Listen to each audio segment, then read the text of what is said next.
sound โอเค correct ถ้าหนูตอบถูกก็จะได้1 แต้มตรงนี้ 1 point next letter A sound well done at next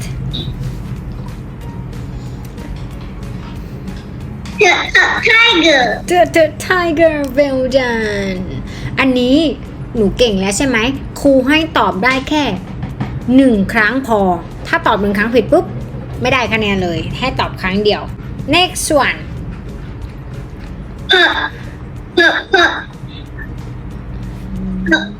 อย่างไรอ่ะ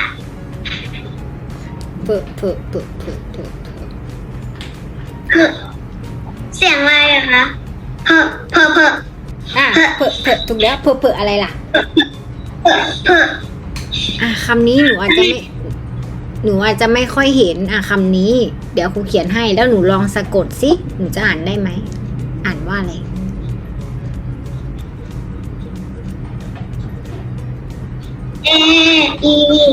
เพอ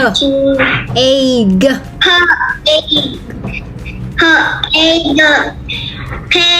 เพกเพกก็คือที่หนีบไม่หนีบผ้าเพกโอเคนี่ครูให้ต่อไปจะไม่บอกกันนะต่อไปจะไม่ช่วยแล้วนะโอเคไม่ช่วยแล้ว next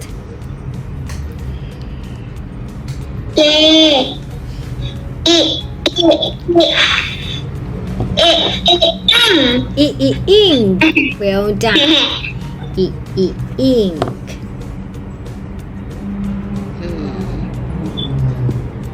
5ใช้ยังลบออกเอาใหม่ผิดพลาดเอาใหม่นะ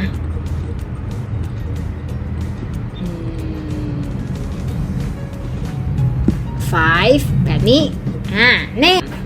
ครูไม่ได้เลยสักอันนะคะคะแนนทีนี้ถ้าครูไม่บอกถ้าหนูบอกว่าไม่รู้ปุ๊บครูได้1 คะแนนเลยทันทีมาเลยมังกี้มังคีโอเค